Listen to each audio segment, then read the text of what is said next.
제 소개를 조금 드리도록 하겠습니다.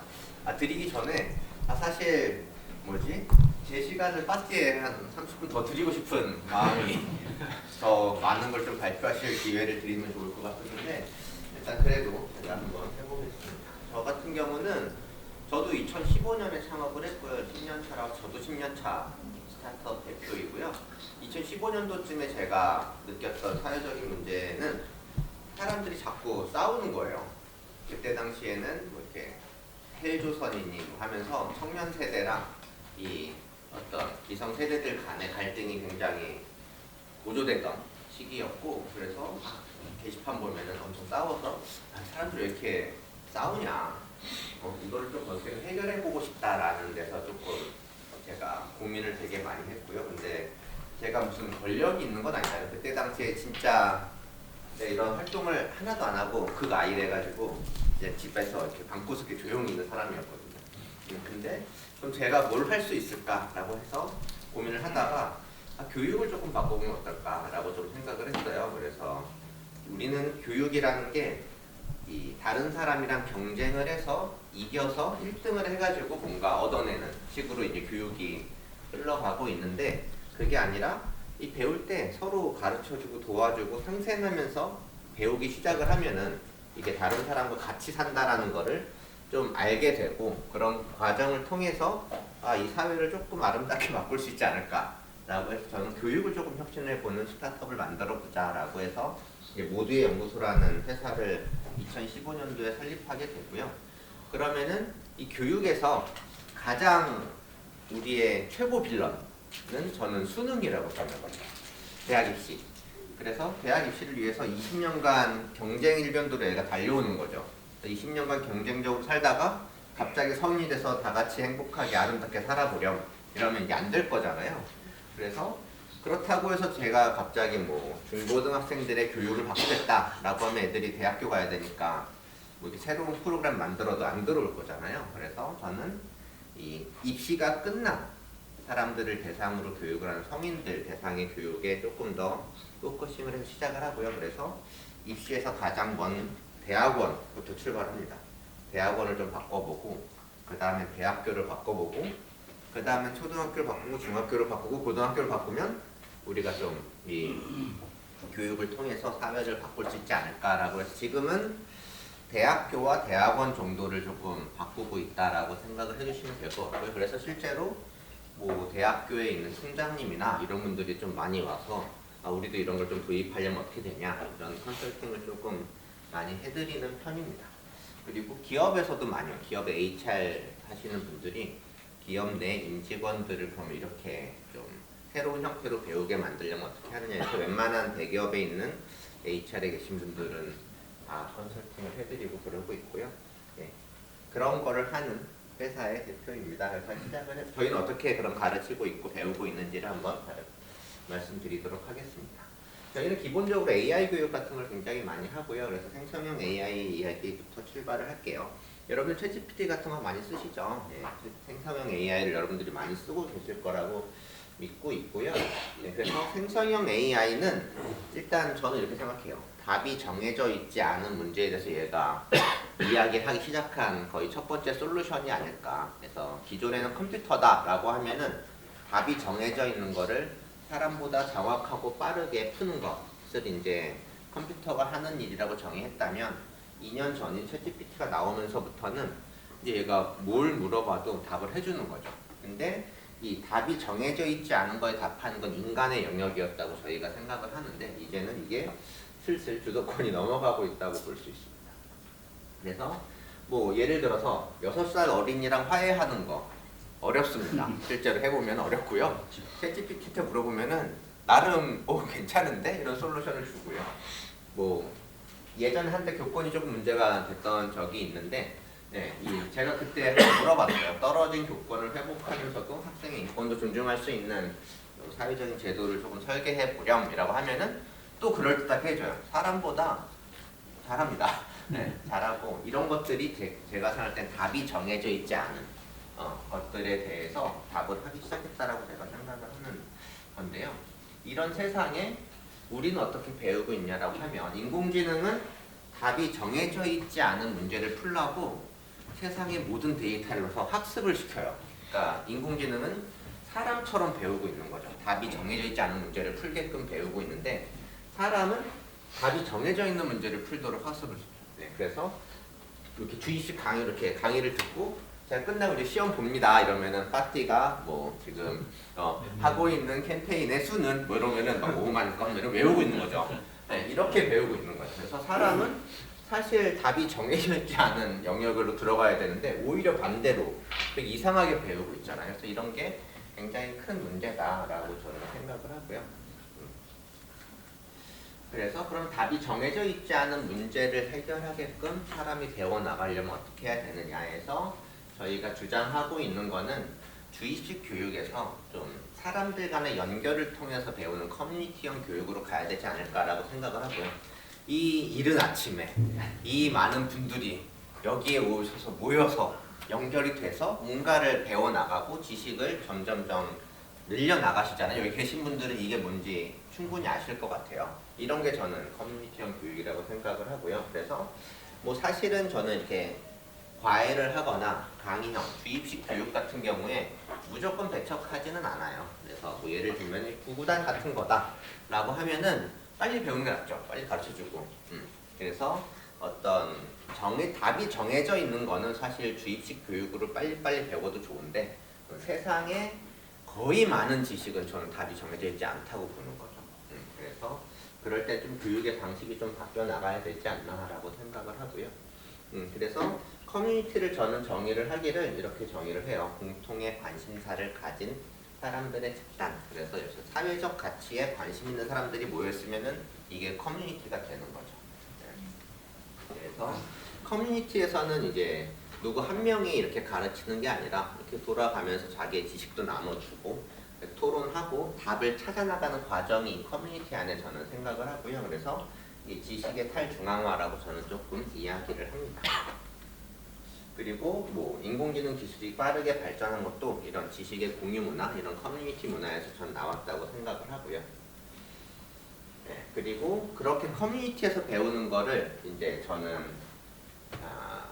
아니고 교육을 하신 분들이 이렇게 액티브 러닝이라고 해서 서로 디스커션하고 내가 누구를 가르쳐주고 실제로 뭔가 해보고 이런 게 주입식으로 배우는 패시브한 러닝보다 훨씬 교육 효과도 뛰어나다고 합니다.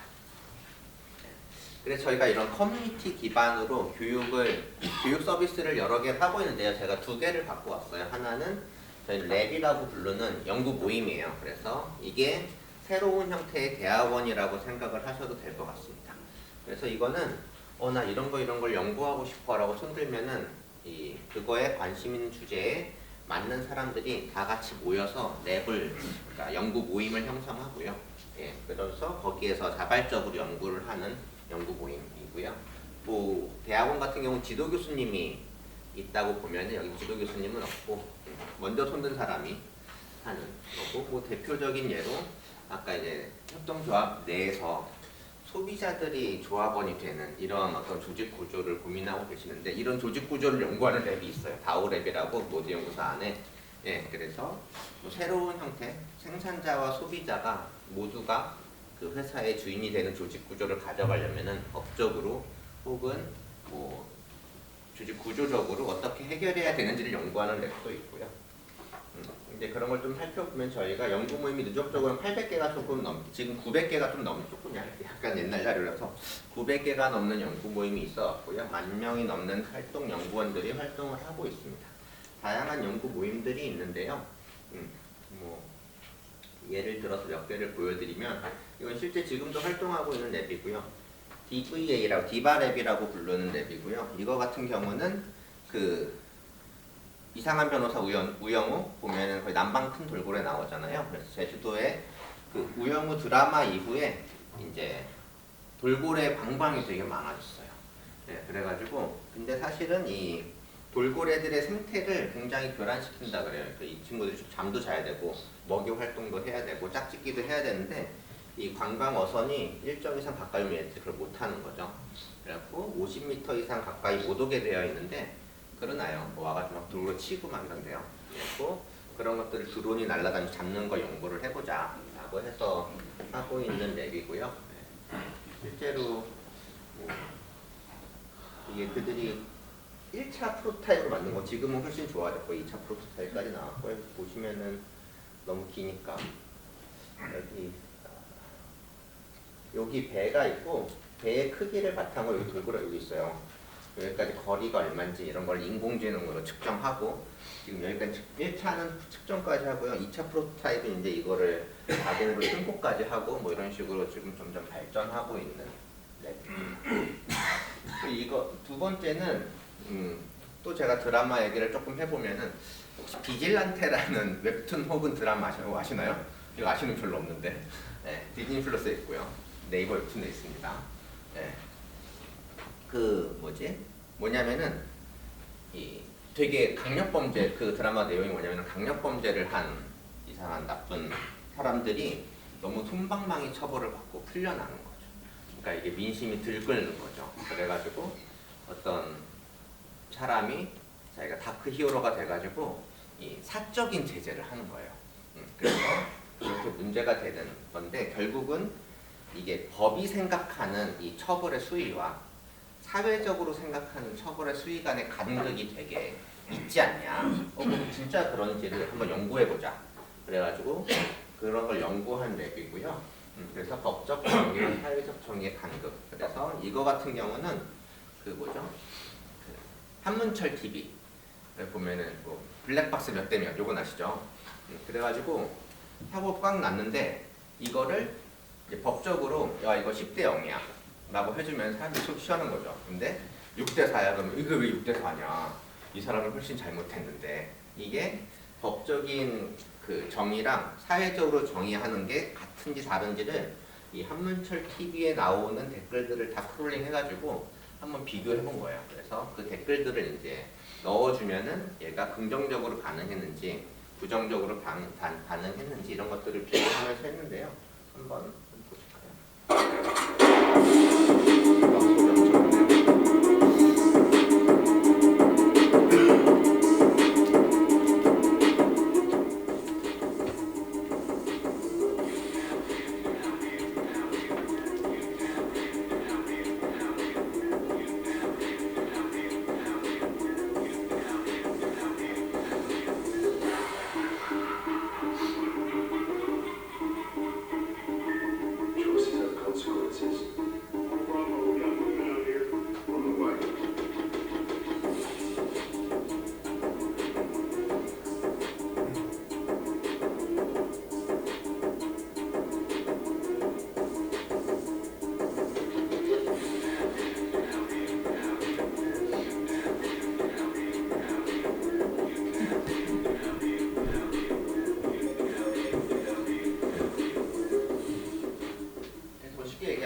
사람들이 엄청 싫어한다, 분노한다는 거예요. 그런 것들을 실제로 채찍 통해서 분석한 연구 결과이고요. 이거 같은 경우는 이제 그 생성형 AI로 저희가 이제 AI 개발을 가르쳐주는 학교 두 번째 이제 소개할 게 있는데 AI 개발자를 키우는 학교를 운영을 하고 있거든요. 그 학교 졸업생이 이제 만든 프로젝트이고 이게 이제 인공지능 개발자들이 이제 되게 발표하고 싶은 세계적인 학회들이 많이 있어요. 그 중에서 이제 가장 유명한 학회 중에 유립스라는 학회가 있는데 거기에서 발표도 하고 했던 거고요. 이거는 이제 영상도 만들어내고 이미지도 만들어내고 글도 만들어내고 해서 소설을 쓰는 이제 인공지능을 만든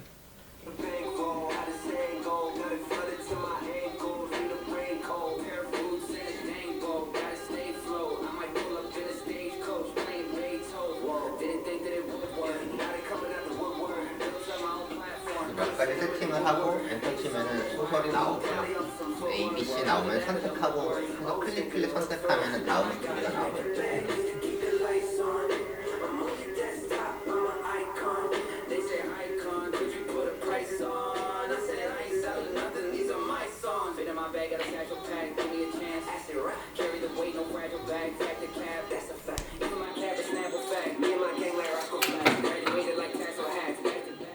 제가 연구 결과를 이렇게 계속 쇼츠 형태로 만들겠다는 큰 꿈을 꿨으나 저희 인턴이 만들었는데 인턴이 나가고 나서 이걸 만들 수 있는 사람이 별로 없어. 이게 되게 센스가 필요하더라고요. 그리고 이거 2개밖에 없고요. 이런 뭐 그래서 그렇고요. 이거는 저희 완전 초창기 때 2015년도, 16년도 이때 했던 연구인데 뭐냐면은 그 사람이 이게 숨을 쉬잖아요. 그럼 사람이 숨을 쉬는 거를 측정을 하는데 보통은 접촉식으로 해요. 무슨 말이냐면은 이 코 앞에다가 이렇게 센서를 대고 하면 에어플로우를 측정을 한다든가 배나 가슴에다가 이렇게 패치 같은 걸 붙여가지고 움직임을 측정한다든가 그리고 이게 되게 불편하잖아요. 측정하기가. 근데 이거를 이제 원격으로 접촉을 하지 않고도 측정을 스마트폰에서 측정할 수 있으면 어떻겠느냐에서 출발을 한 거고요. 그러면은 예를 들어서 뭐 우리 신생아들 같은 경우에 뒤집기 이제 활동할 때쯤 되면은 얘가 뒤집고 나면 머리가 무거우니까 고개를 못 들고 베개에 파묻히다가 숨을 못 쉬어갖고 사망하는 사고도 있을 수 있고 혹은 독거노인 분들이 혼자 집에 계시다가 사망하는 경우도 있고 뭐 이런 것들을 이제 측정할 수 있지 않겠냐 라고 해서 스마트폰에서 측정을 한번 해보자 라고 해가지고 이 스마트폰 안에 이제 스피커랑 마이크가 있잖아요. 거기에서 사실 사람 귀에 안 들리는 2만 헤르츠 이상의 소리도 낼 수가 있어요. 약하긴 하지만 초음파 스피커는 아니라서. 그래서 초음파를 쏘고 받으면 레이더 같은 역할을 내가 할 수 있는 거죠. 그래서 사람이 이게 숨을 쉬면 배가 2, 3cm가 왔다 갔다 하거든요. 그럼 그게 그만큼에서 이게 타가 부딪히고 가면은 거리가 변화가 되니까 이거를 이제 가지고 숨 쉬는 거를 디텍트하는 연구를 했던 거고요. 네, 그래서 저희 연구실에서 이 목업 마네킹 안에다가 풍선을 넣어가지고요. 풍선에다 바람을 넣어가지고 하는 이제 스피커 마이크를 해가지고 보시면 들숨날숨을 그래서 속도 조절을 막 해요. 이렇게. 그래갖고 1m 떨어진 데서 한번 측정을 해보면은 진짜로 100%숨 쉬는 거 할 수 있고. 네, 그래서 이런 거를 다른 해외에서 연구한 논문을 보면은 2명이 같이 자도 이불을 뒤집어서도 다 된다라고 나오는데 저희가 해보니까 2명은 안 되더라고요. 저희가 기술력이 좀 떨어지는지 하여튼 이런 연구도 좀 하고 뭐 이런 것들을 막 합니다. 넘어갈게요. 그래서 그런 것들이 저희가 해외의 유명한 학회들에서 이 친구들이 발표를 막 하는데 여기 보시면 소속이 모두의 연구소예요. 네, 모두의 연구소로 발표하는 이 친구들은 전부 다 취미생활하는 사람들이거든요. 그러니까 직업 따로 있고요. 아까 CB 캐커 말씀하셨는데 그런 것처럼 그냥 퇴근하고 와가지고 취미생활 하면서 연구를 하는데 여기는 나름 그 학계 정파들의 수장들이 이제 있는 곳이거든요. 여기에서 우리 사파의 교육 하시는 분들이 뭐 나름 활동을 꽤 하시고요. 저희가 작년에 이런 해외 학회에 저희 연구원들이 한 30편 정도 냈어요. 그 정도면은 우리나라에서 상당히 많이 내는 기관입니다. 네이버 정도쯤 되면은 100에서 200편 정도 해외 학회를 낸다고 보면 될 것 같고요. 근데 우리가 30개 정도를 냈다라는 건 진짜로 웬만한 회사보다는 훨씬 더 많은 연구를 하고 있고 저희는 영국의 에어비앤비가 돼서 10,000편도 낼 수 있을 거다라고 생각을 하고 있습니다. 우리가 커지면 이런 걸 하고 있고요. 첫 번째가 새로운 대학원이라고 보면은 좀 새로운 이제 대학교 같은 느낌으로 저희가 AI 개발자를 양성하는 학교를 만들어서 운영을 하고 있고요. 네. 보면 저희가 원래는 전국에 8개의 캠퍼스가 있었는데 코로나로 인해서 오프라인 안 되겠다. 그래서 지금은 오프라인 하지는 않고 온라인 하고 있고 이건 옛날에 울산에 있을 때 울산 캠퍼스 사진입니다. 네, 그래서 이 인공지능 개발자들을 이제 양성하기 위해서 저희는 교육 방식을 조금 컨텐츠도 교육 방식도 다 새롭게 설계를 해가지고 만들고 있고요. 일단은 첫 번째는 만들면서 배우게 해야 된다라고 그래서 처음에 들어오자마자 거의 저희는 코딩을 할 줄 알던 모르던 간에 일주일쯤 되면은 뭐라도 만들어 봐야 돼요. 네, 그래서 사실은 이제 AI 개발자들이 제일 처음에 배우는 게 요 숫자 손글씨 인식이거든요. 코드 한 10줄쯤 짜면은 인식률 98%가 이렇게 나와요. 그러면은 예를 들어서 0부터 9까지 숫자 손글씨를 인식할 수 있으면은 가위바위보도 여기 코드에 숫자 조금만 바꾸면 할 수 있거든요. 네, 그럼 이거를 먼저 코드를 알려주고 실행을 막 시키고 나서 이것도 조금 바꿔가지고 이렇게 가위바위보 하는 거 한번 프로젝트 해봐 이런 식으로 저희가 이런 교재들을 굉장히 많이 만들어서 저희가 이 단위를 노드라고 부르는데 이 프로젝트 노드들을 계속 주면서 학습하게 하는 컨텐츠를 만들어서 하는 방식으로 되어 있고요. 두 번째로 이게 처음 개발을 배우려면은 이 환경을 세팅하는 게 되게 어려워요. 한 초보자면 한 3일 정도 걸려가지고 세팅하고 막 이래요. 그러면 그거 하다 보면 처음 개발하려는 사람들은 이제 포기하거든요. 그래서 저희는 웹브라우저 안에서 그냥 코딩이 다 되게끔 저희가 개발을 해서 만들어 놓고, 그리고 요거 같은 경우는 이제 사람 사진을 애니메이션 캐릭터로 바꿔주는 어떤 프로젝트 실습을 하는 이제 컨텐츠인데, 저희 아까 전에 그런 커뮤니티형 연구 모임이 되게 많다 그랬잖아요. 거기 오시는 분 중에 한 분이 이 기술이 우리나라 기술인데 이 기술의 저자예요.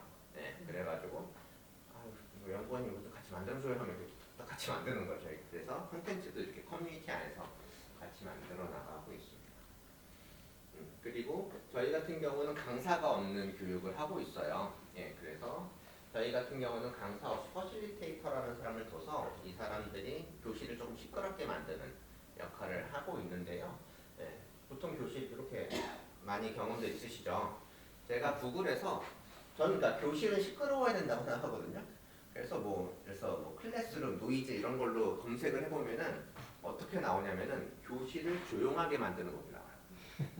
네, 구글에서 검색해보면 저 깜짝 놀랐어요. 저는 교실을 시끄럽게 만드는 방법을 찾으려고 한 거였거든요. 그래서 어떻게 퍼실리테이팅을 해야 되냐를 좀 고민하려고 검색을 한 거였는데 대부분의 선생님은 교실을 조용하게 만들고 싶은 거죠. 왜냐면은 이게 말 안 듣고 이러면 자기 진도 나가기 어려우니까. 네, 그래서 저희는 그런 교육을 하지 않고 어떻게 더 시끄럽게 만들까를 고민하는 교육을 하고 있고요.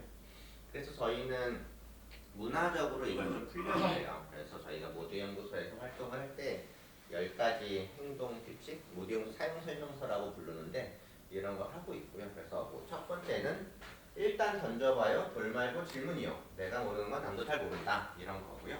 네, 뭐 계속해요. 5번 같은 경우 제가 옛날에 연구원분들이 왔는데 어떤 분이 되게 열심히 발표를 하셨어요. 근데 조금 이제 부족했던지 어떤 한 분이 계속 되게 챌린지한 질문을 계속 하는 거예요. 그러니까 이분이 계속 당황을 하시더니 답도 안 나오시더라고요. 그래서 이게 그래서 나왔어요. 너무 나무라지 마세요. 발표하려고 밤새웠으니까요. 뭐 이런 게 있고요. 그래서 10번 같은 경우는 제가 만들었는데 경쟁은 나와 하는 거예요. 남과 하는 건 상생이고요. 뭐 이런 게 있고요. 제일 인기 있는 거는 이거였어요. 저희 투표를 한번 했거든요. 학생들한테. 요거. 함께 상의해보죠. 15분째 듣고 있지만 그거 아닌 것 같아요. 그래서 이게 마이크 잡고 있으면 안 듣는 사람 있잖아요. 네, 그래서 이런 걸 통해서 조금 서로 대화도 하고 이런 문화를 좀 만들어가고 있어요. 저희가 이제 딱 학교에 입학하면 이런 거 막 배경화면 나눠주고 저희 디지털 굿즈라고 하는데 그래서 조금 유도를 합니다. 네. 그래서 저희 같은 경우는 강사가 없기 때문에 퍼실리테이션을 하는 스킬들을 저희가 좀 내부적으로 좀 가지고 있고요. 그건 저희 어떤 교육 철학이라고 볼 수 있어요. 그래서 뭔가를 지식을 습득하고 이해할 때는 저희가 학습의 개인화가 굉장히 돼야 된다라고 생각을 하는데 이게 무슨 말이냐면은 사람들마다 이해하는 속도가 다 달라요.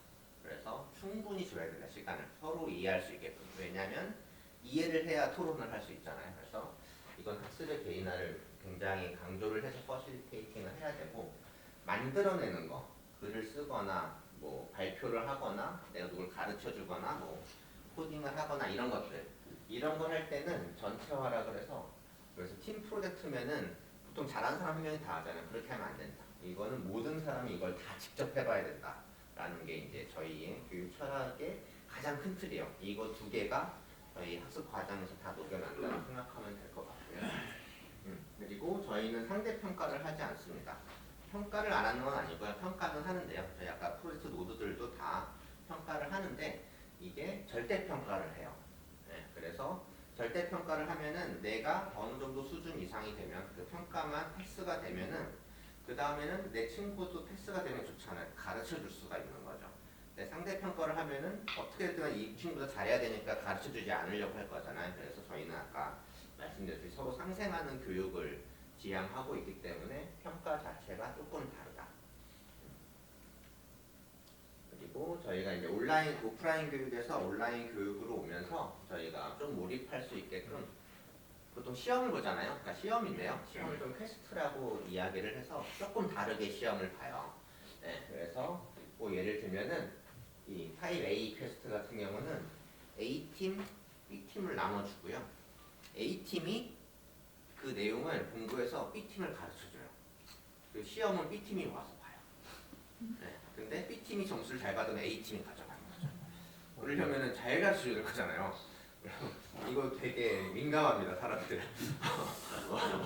그래서 이 B팀도 잘 못 보면 너무 민망하잖아요. 네, 그래서 이게 좀 아까 액티브 러닝 서로 가르쳐주고 서로 도와주고 하는 거를 시스템적으로 좀 만들려고 뭐 이런 A, B, C, D 이런 다양한 이 저희가 시험 보는 퀘스트를 만들어가지고 하고 있고 실제로 그 퍼실리테이터가 이런 보스모빌한테 가 있어요, 실제로.